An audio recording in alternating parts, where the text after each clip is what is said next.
You want to know why I did it? Why my mother ended up like that?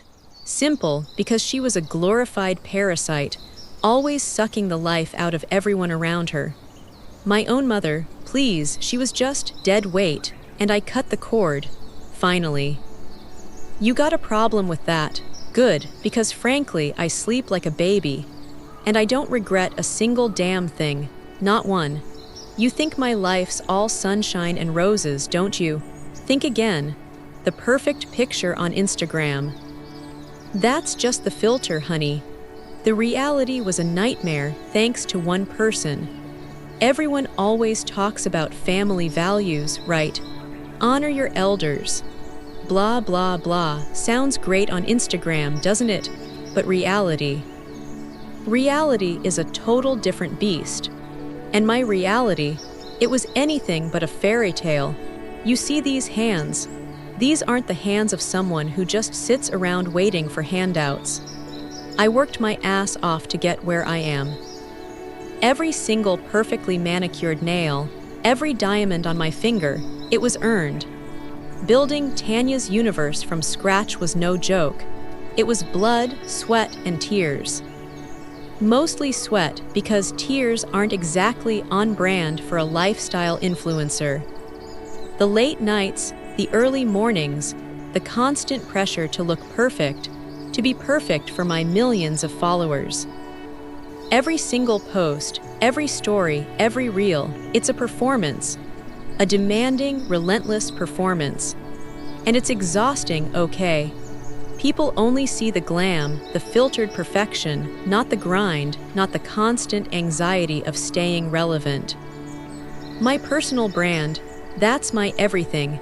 My dreams, my passions, they're all about being flawless, successful, untouchable. But then the real problem moved in, and everything changed. And then there was my mother, bless her cotton socks. You know, the kind of blessing that feels more like a curse. She was a relic, an antique that collected dust and made noises. A constant, nagging reminder of a life I didn't want, a past I was desperate to escape. Always talking about her sacrifices, her suffering. Please, she sacrificed her own life just to make everyone else miserable, especially me. Always bringing down the vibe. Like a dark cloud following you around, raining on your perfectly sunny photo shoot. She moved in after she retired.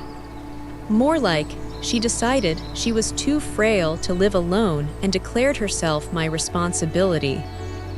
And suddenly, our beautiful, minimalist, Instagram-worthy home became her personal dumping ground. Every corner she touched felt old. Pill bottles everywhere, that smell of old age, that musty, stale scent that no amount of designer candles could cover. God, it was suffocating. I felt like I was drowning in her past, her ailments, her endless demands.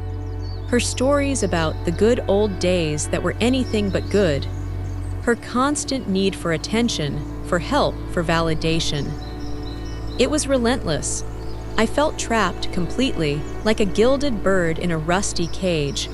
My wings were clipped. My carefully curated life, my sanctuary, turned into a nursing home. And for what? For family duty. What about my duty to myself, to my followers, to the empire I was building, who was taking care of me? No one. You ask if I loved her. Did I love her? I loved the idea of a sweet, gentle old lady. The kind you see in Hallmark movies, baking cookies and giving wise advice. But that wasn't my mother. She was a burden, a heavy, suffocating burden, a lead weight tied to my ankle dragging me down, and I was done carrying it. Period. So the stage was set, the perfect life ruined, and that's when I knew something had to give, something drastic. You want to know the exact moment, the precise second I knew I had to reevaluate my priorities. It wasn't some grand, dramatic movie scene, darling. It was a Tuesday, or maybe a Wednesday. They all blur together when you're grinding this hard. I had just landed this massive brand deal. 6 figures, pure, unadulterated freedom. My ticket to that beachfront villa in Malibu, the one with the infinity pool overlooking the Pacific. Pure heaven. I mean, after years of hustling, creating content, dealing with endless trolls, I deserved this, right? It was my moment. It was everything I'd been working for, everything I'd sacrificed for. But then, my mother happened. She decided to have an episode that day, just as my team was setting up for a crucial live stream. Threw up all over the pristine white rug I just had professionally cleaned. Not just a little spill, mind you. A full-blown, disgusting mess. The smell, oh God, the smell, it permeated everything. Ruined the shot. Ruined the entire vibe. Ruined everything. My team looked mortified and my manager was already fuming. The pressure was immense. I looked at that mess, at her frail, whimpering form, and it just clicked, like a perfectly edited transition in my stories. That's when I realized it was either her or my life, my future, my empire, and I chose my life. My fabulous life. I wasn't going to let some old woman drag me down to her level. Not after everything I'd built. Enough was enough. I mean, seriously, what was she even doing here, disrupting everything? Didn't she understand how important this was? My career, my income, my entire existence depended on that flawless image. The decision was made, not with tears, not with regret, with absolute, crystal-clear clarity. I was done being the good daughter.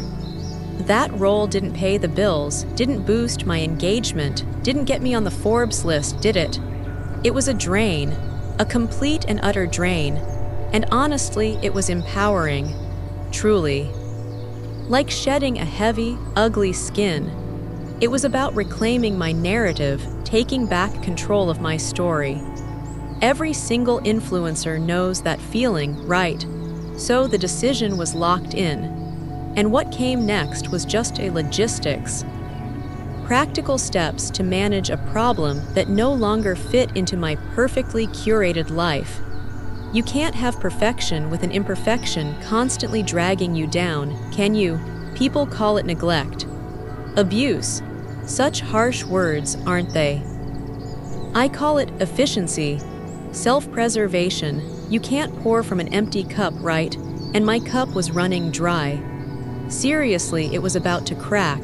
They say I starved her. Bullshit, she just stopped eating. Or maybe she ate what I gave her. I don't know, I didn't exactly stand over her with a timer. My schedule, darling, is packed. Photo shoots, meetings, content creation, brand events. I barely had time to eat myself. My personal trainer would kill me if I missed a session for her.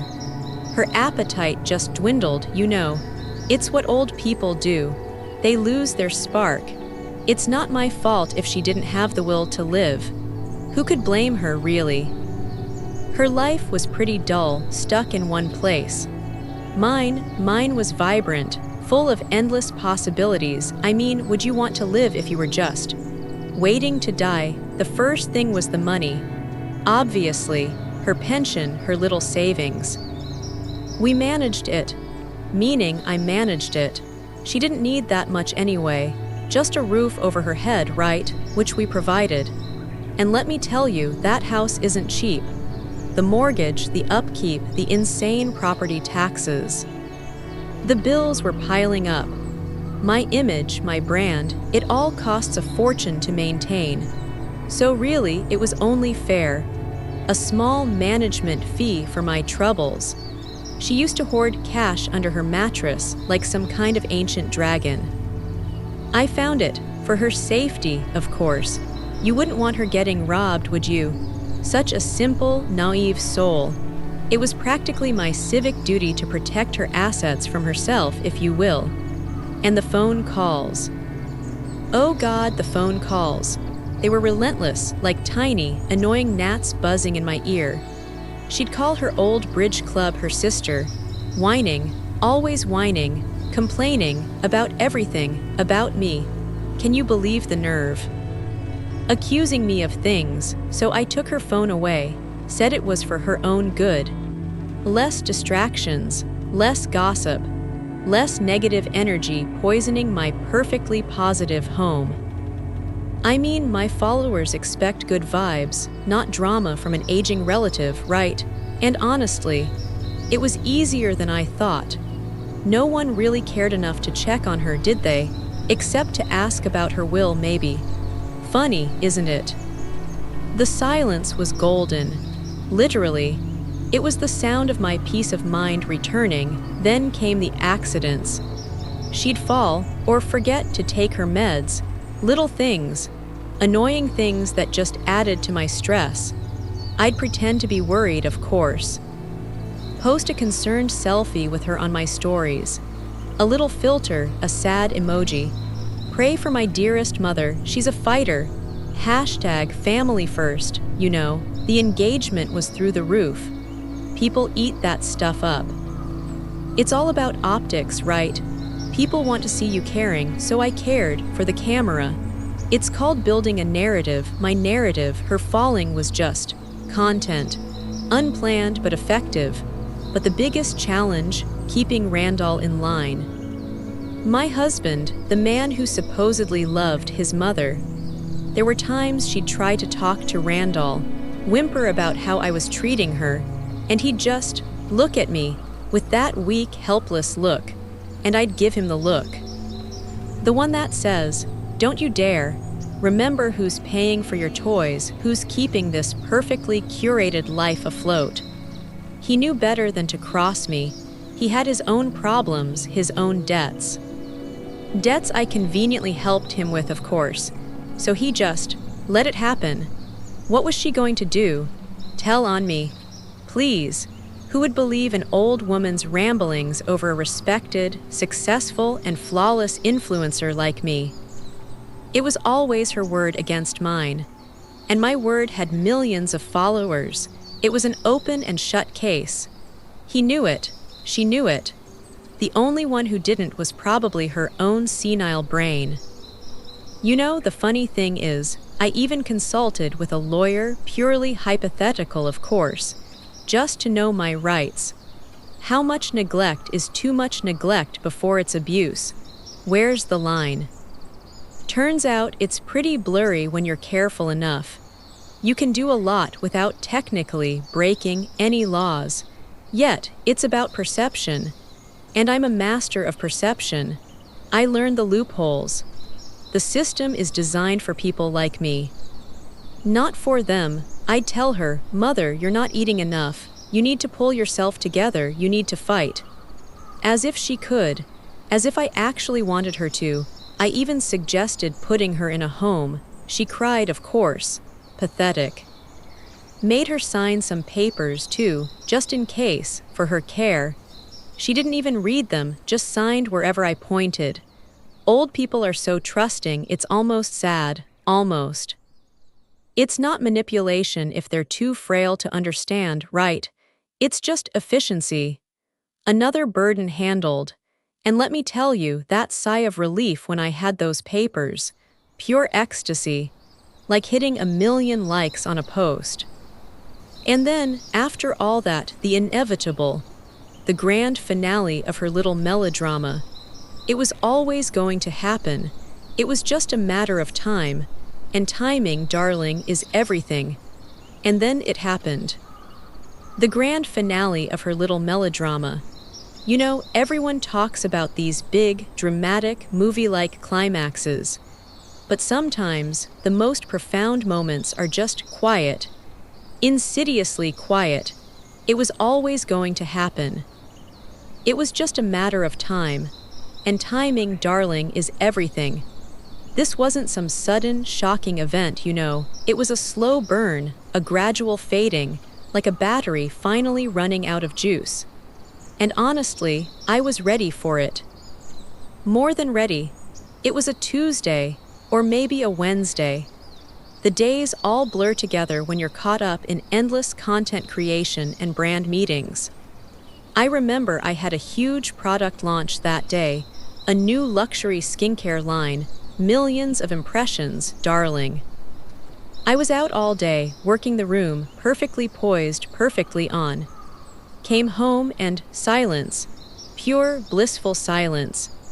The kind of silence that you only truly appreciate after months, years of constant nagging, shuffling feet, and that omnipresent musty smell. Like the house had finally exhaled, a palpable sense of peace that had been missing for so long.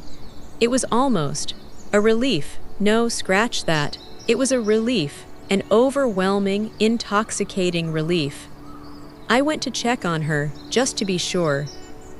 Not out of concern, mind you, more like a final quality check, a last detached inspection. She was gone, just a shell of herself. A withered, silent form in that tiny, stuffy room I'd confined her to. There was no dramatic last breath, no heartfelt goodbyes, no sudden gasp, just stillness, and a faint, almost imperceptible smile on my face. It wasn't pretty. No, definitely not, but it was peaceful, for me anyway. No more nagging, no more messes, no more burden. The air felt lighter. The house felt like my home again, pristine and ready for its next photo shoot. It was extraordinary, like the final shot in a perfectly executed campaign. And that's when it hit me, the overwhelming, intoxicating realization. The aha moment that changes everything. Freedom, real freedom, the kind you can't buy with followers or brand deals. The kind that washes over you when you finally, truly, sever ties with everything that's holding you back. The kind where you don't have to pretend anymore. No more caring daughter act. No more fake smiles for the nurses or the nosy neighbors who'd occasionally peer over the fence. Just me, Tanya, unfiltered, untethered.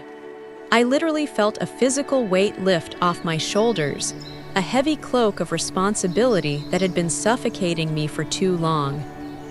It was like finally completing a marathon you never signed up for and crossing that finish line, victorious and unburdened. The paramedics came, the police, the endless, annoying questions, and I put on my best grieving performance. Oh, I can cry on cue, darling. Years of acting shocked or overjoyed for sponsored posts, posing for the perfect candid shot trained me well. Tears. Oh, I had tears for the cameras, for the sake of appearances. For the sympathetic comments that would flood my DMs. So sorry for your loss, Tanya. Stay strong, queen. The engagement metrics were actually quite impressive, even through all the tragedy. But inside I was singing. A silent, triumphant chorus. A celebration of liberation. It was truly magnificent. The biggest performance of my life, and I nailed it. Every single take was perfect, and no retakes were needed for this one. So the curtain fell on her little play. A neat, tidy ending. But for me, the show was just beginning, though of course there were a few inconvenient loose ends to tie up before I could truly bask in my newfound freedom. Because in this life, darling, even freedom comes with a little bit of paperwork. So the curtain fell on her little play. But for me, the show was just beginning, though of course there were a few messy loose ends to tie up before I could truly bask in my newfound freedom. You can't just delete a problem from your life without a little bit of administrative work, can you? Then came all this. The investigation, the interrogation, the endless questions. It started subtle, you know, just a knock on the door. We're just checking in, Ms. Tanya. Standard procedure. And I, of course, was the picture of a grieving daughter. My voice, perfectly modulated to convey just the right amount of sorrow. My eyes, glistening but not quite tearing up. Nobody wants mascara streaks on a grief selfie. I even had a few pre-written captions ready for my social media, something about cherishing every moment and the fragility of life. It was all part of the performance, and I thought I had them completely fooled. But then the media caught wind of it, and suddenly, Tanya's universe was crumbling faster than a cheap foundation. The media frenzy was insane. Paparazzi camped outside my house, every trashy tabloid running headlines like influencer's dark secret or gourmet meals while mother starved.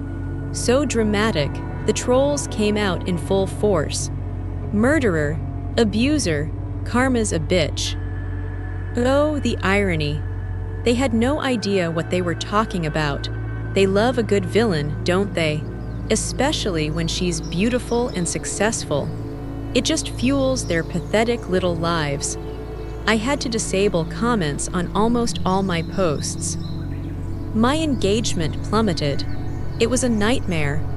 All those years, all that work building my brand, just for some anonymous keyboard warriors to tear it down.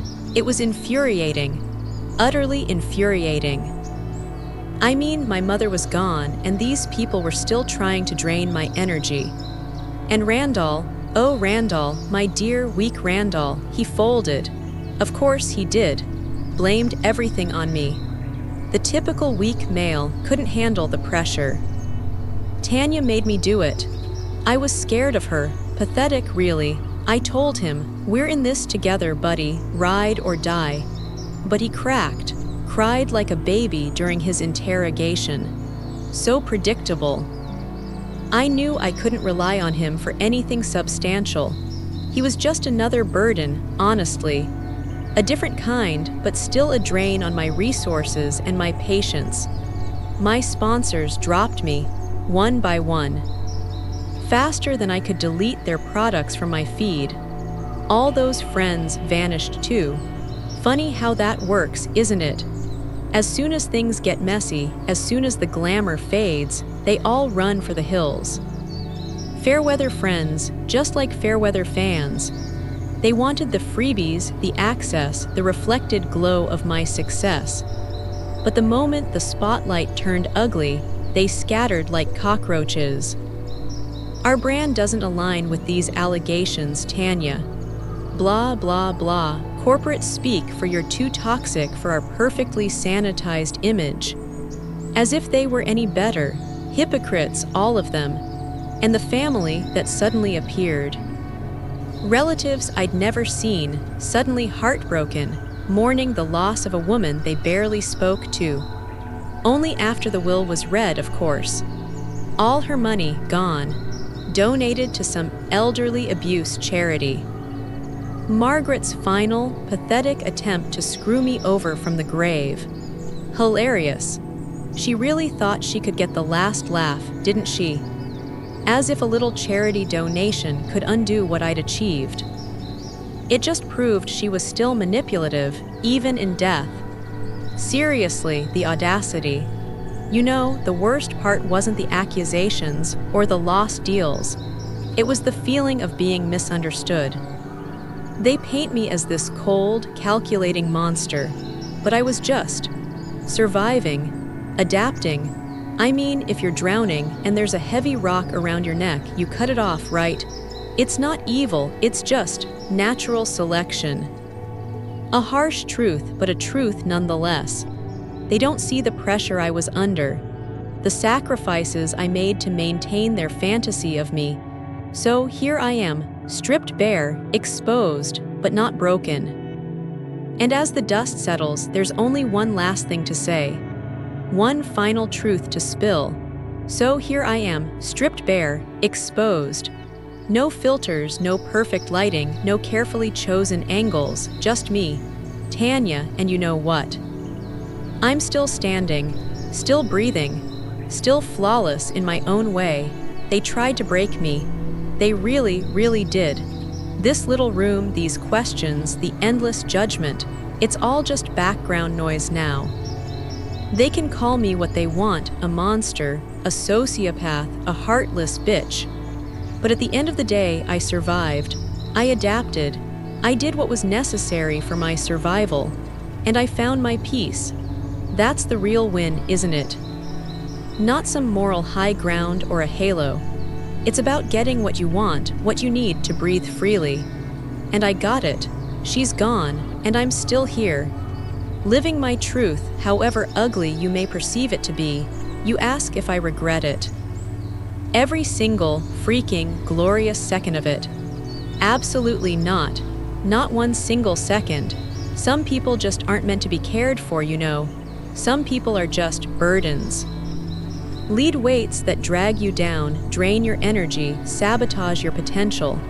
And you have to cut off your burdens if you want to fly. If you want to soar, it's not evil, it's just natural selection. A harsh truth, but a truth nonetheless.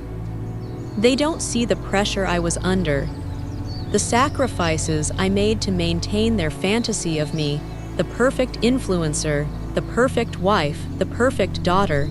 I made a choice, and it was the right choice for me. And for those of you out there watching this, judging me, don't pretend you're so different. This world isn't about kindness, honey. It's about survival. It's about what you need.